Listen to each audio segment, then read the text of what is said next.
ओम श्री परमात्मा नमः। मैं सीनियर प्रोफेसर हृदय अवस्थी अपने परम प्रिय वेद मूर्ति तपोनिष्ठ गीता उपनिषद और धर्मशास्त्र के विशेषज्ञ प्रातः स्मरणीय गुरु जी प्रोफेसर पंडित भगवत शरण शुक्ल जी के साथ में आप सभी का Awasthi Ayurveda anatomy yoga and spirituality channel पर हार्दिक स्वागत करता हूँ।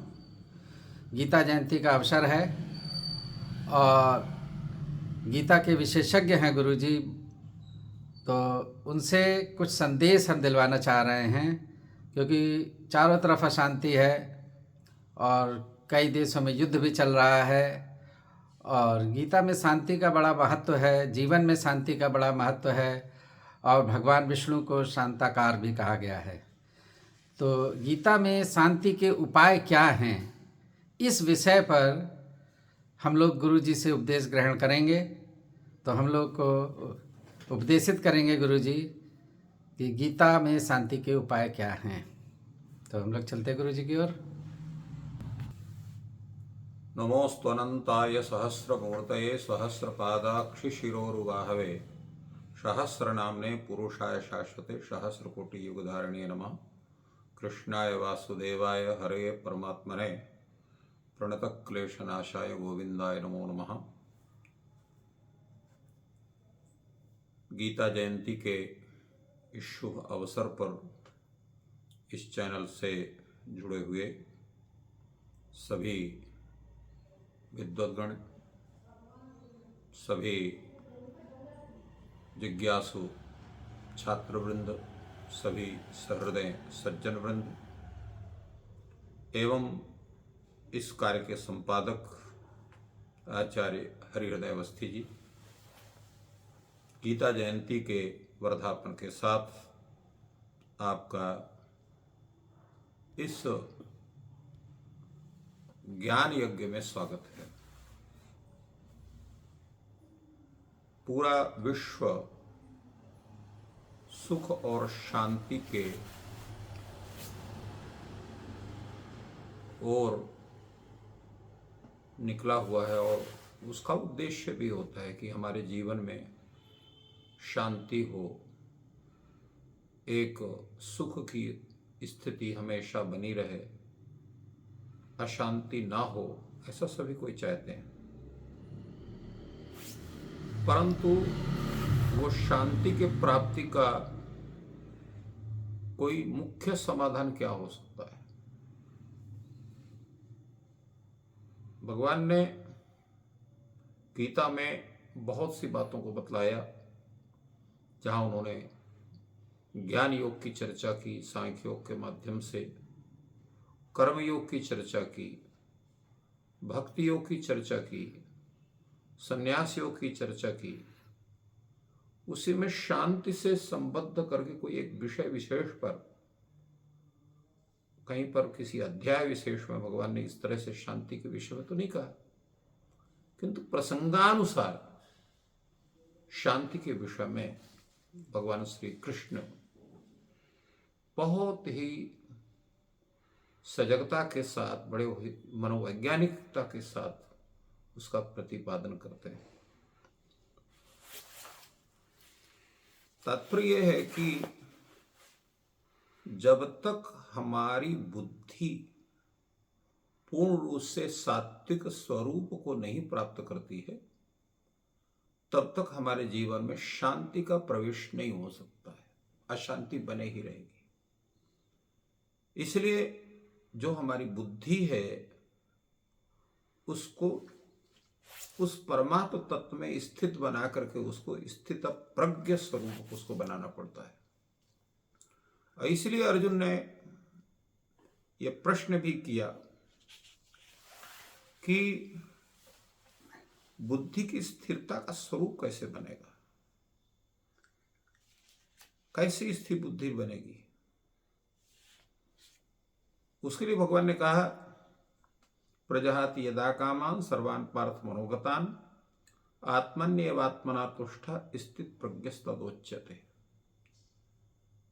जब तक हम संपूर्ण मन में स्थित कामनाओं का भली भांति त्याग नहीं करते हैं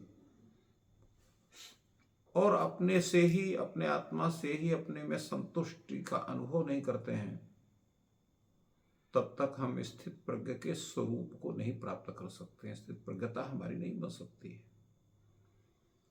कारण यह है कि हमारे जीवन में वासना, स्पृहा, इच्छा, तृष्णा आदि अनेक स्वरूप कामनाओं के विद्यमान हैं। ये वासना क्या है, स्पृहा क्या है, इच्छा क्या है, तृष्णा क्या है, सुनने में तो लगता है कि एक ही चीज है, परंतु नहीं, इसके सबके भेद हैं। शरीर है, स्त्री है, पुत्र है, धन है, मान है, प्रतिष्ठा है। इनकी अनुकूलता और इनके प्रतिकूलता का अभाव जहां पर स्थिति होती है, उस कामना को हम वासना शब्द से कहते हैं।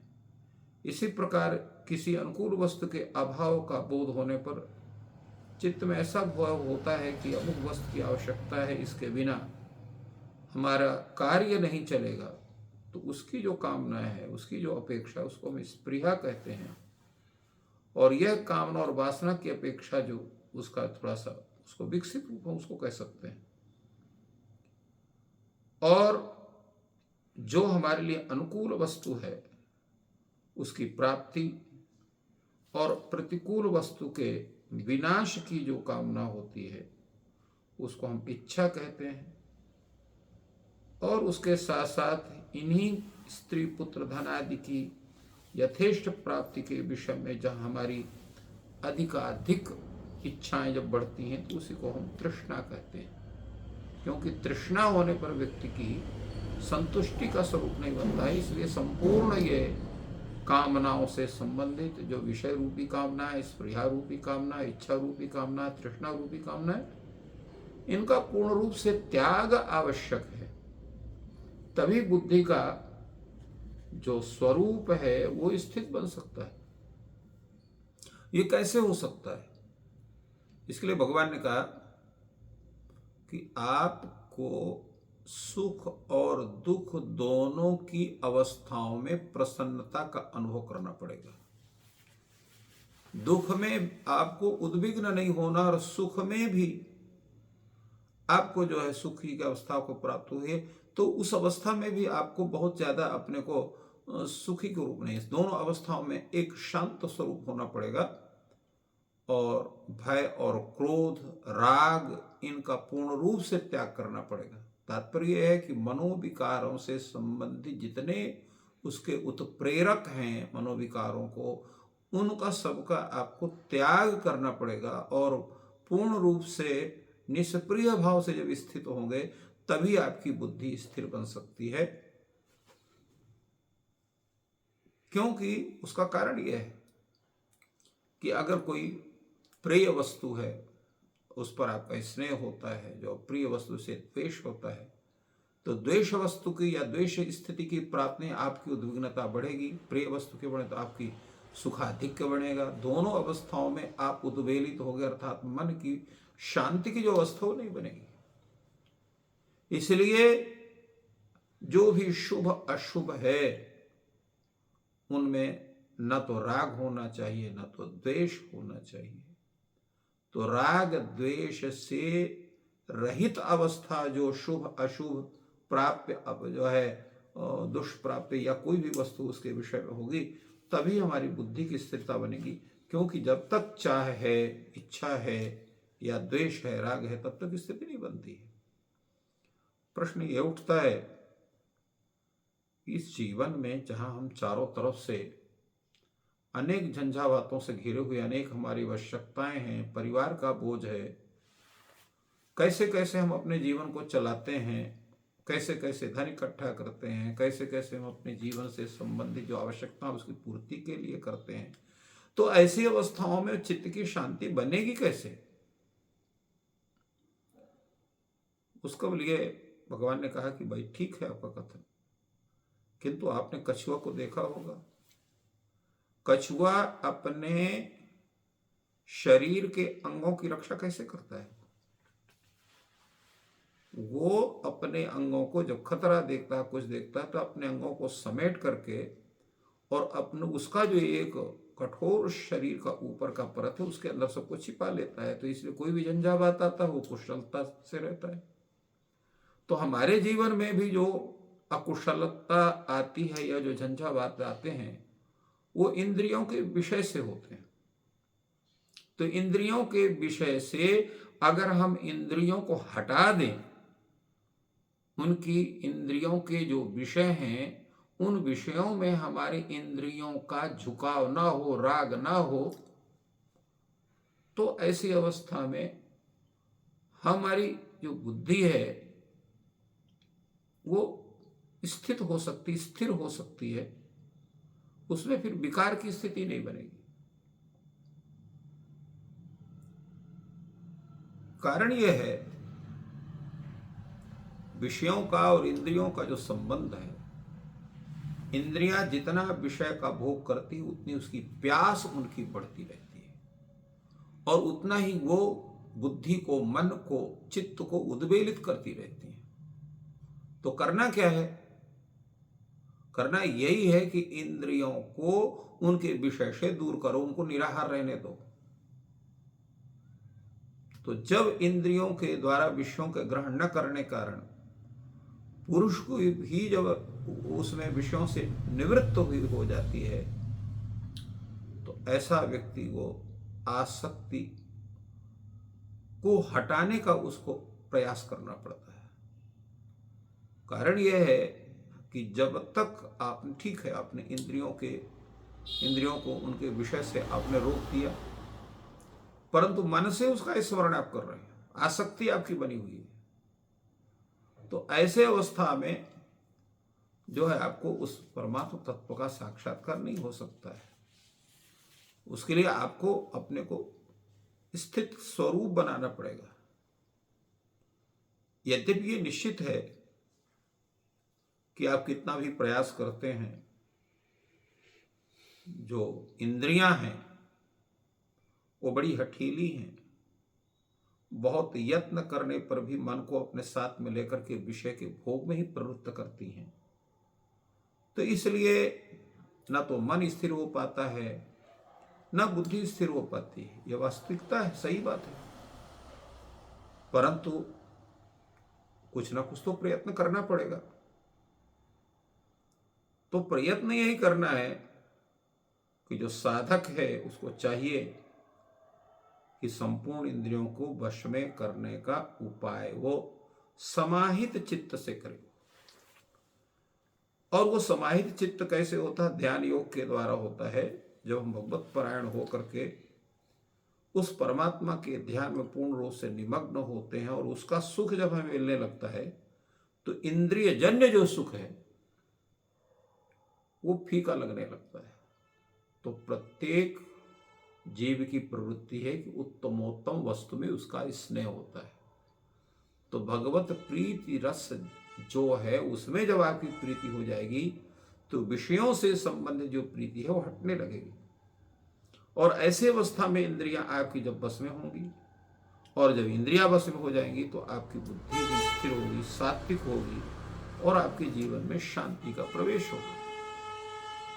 प्रश्न ये उठता है कि ये अशांति या इंद्रियों के द्वारा विषयों का सेवन की प्रक्रिया क्या बनती है? कैसे उसको हम अपने को छुड़ावें? कैसे हम अपने जीवन में शांति का प्रवेश करें, अशांति को कैसे ना आने दें? इसका मुख्य जड़ क्या है?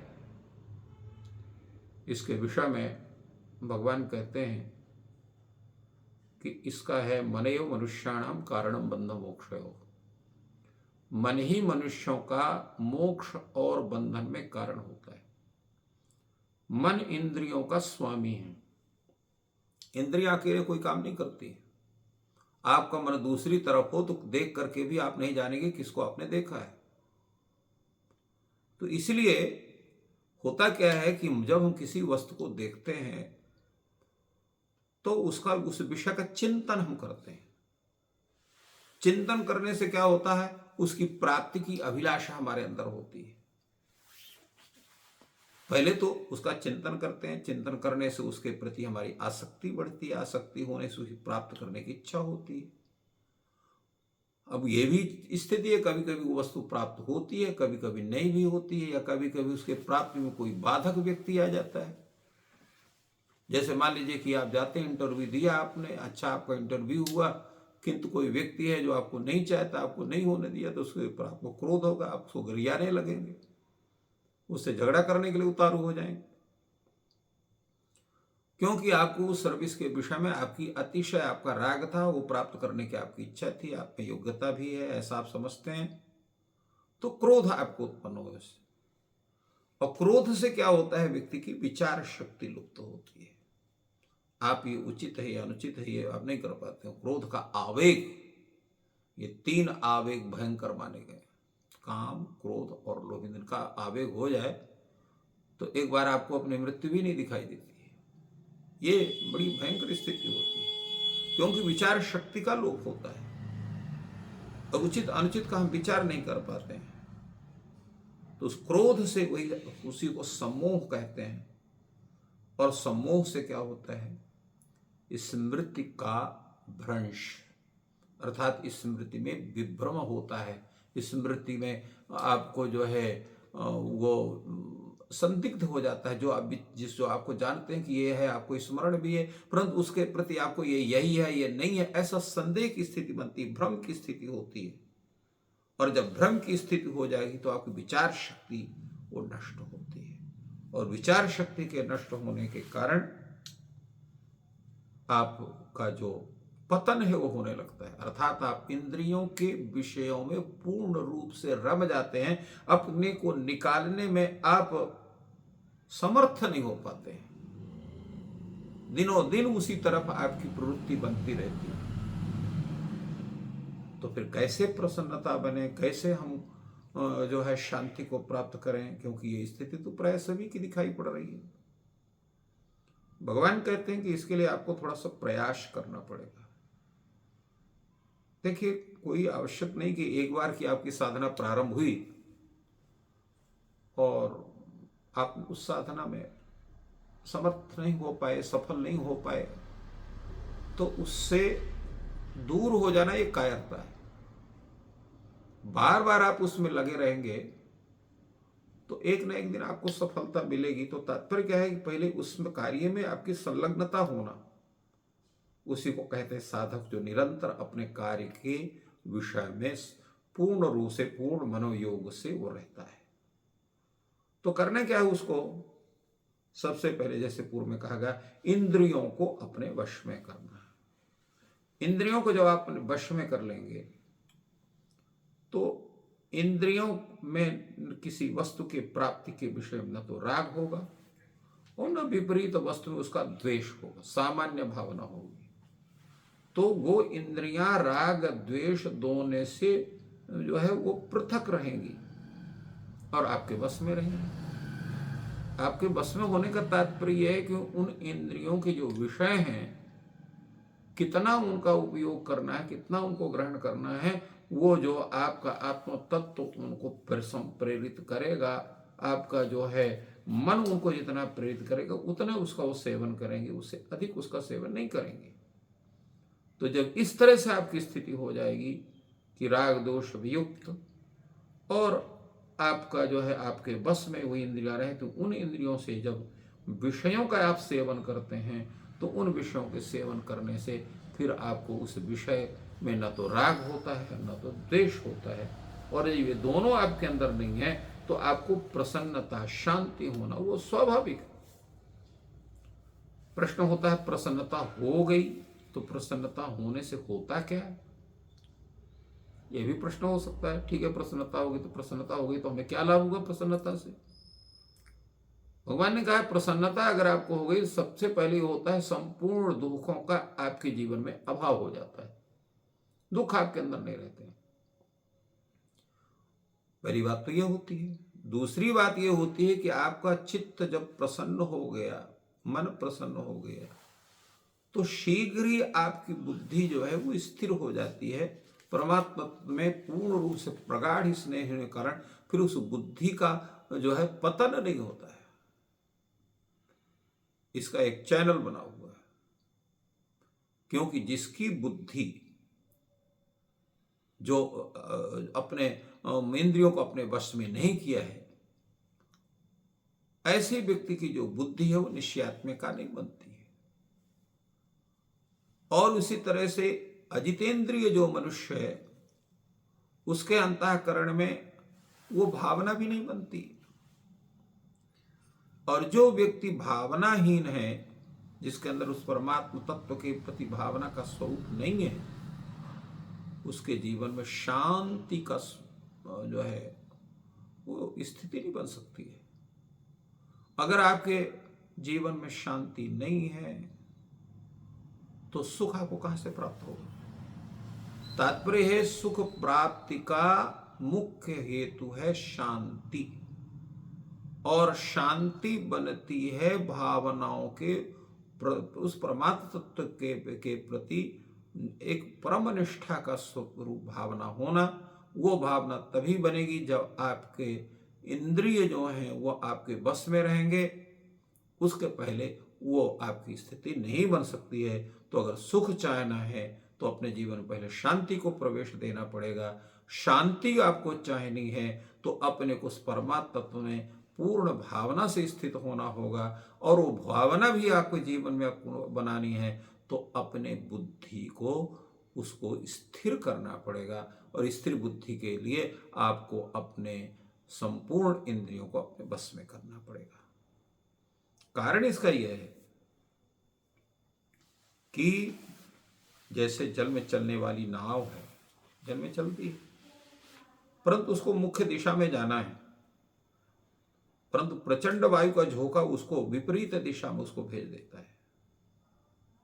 उसी तरह से है इंद्रियों का जो झोंका है, तो मन जिस इंद्रिय के साथ रहता है वह एक ही इंद्रिय के द्वारा वो जो इंद्रियां हैं अपने विषयों के सेवन में लगने से मन को उसी तरफ खींच लेती हैं, और इस कारण से जो विचार शक्ति है व्यक्ति की वो जो है वो फिर इंद्रियों के ही अधीन होकर के काम करती है। स्वतंत्र उस विचार शक्ति वो विचार करने में सफल नहीं होती है। तो इसलिए जो मुख्य हेतु है मन की और बुद्धि की स्थिरता के लिए, शांति को प्राप्त करने के लिए, तो यही है कि संपूर्ण इंद्रियों को अपने बस में करिए। उन इंद्रियों को विषय के साथ उनको स्थिर करिए, उनको सही करिए, तब आपकी बुद्धि स्थिर होगी। जब बुद्धि स्थिर होगी तो शांति होगी, और जब शांति होगी तो आपके जीवन में प्रसन्नता प्राप्ति होगी। ये जो संसार है ये उल्टा समझता है। तात्पर्य क्या है उल्टा समझने वाला? तात्पर्य यह है